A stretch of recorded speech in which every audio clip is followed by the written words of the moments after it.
Jed with Sierra Mountain Guides in Bishop, California. I'm going to chat with you a little bit about what it would be like, what it will be like to move in a running belay in the mountains with a guide. This is something we use in scrambling type terrain. And at its most simplest, we take a long climbing rope and shorten it up between us, so much less rope than you would use in a rock climbing environment. And the most basic use of this technique is to go from one hard bit to the next. We're just staying rope together, save our transitions, but we're just walking along, keeping the rope up off the ground. That's when the climbing is easy in relative terms and the exposure is lesser in relative terms.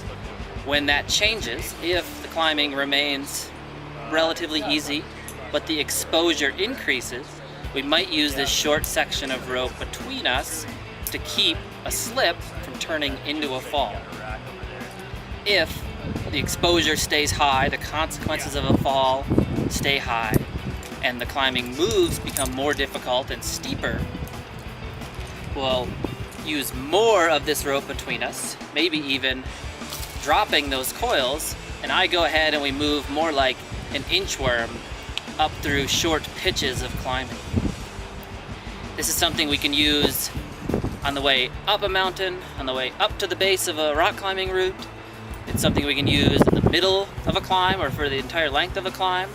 And it's also something we use very frequently on the descent, changing the order. Generally speaking, it's the stronger person higher up. In case of a guided group, the guide is uphill from the rest of his group, his partner. What's that? And just a cool thing to know what's coming when you come out on a trip like the Mountaineers route on Mount Whitney or the east face of Middle Palisade, both of which we use this technique a lot.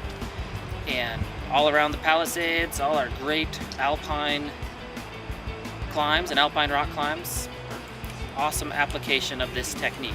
Thank you for watching, and I hope I demystified the running belay a little bit for you.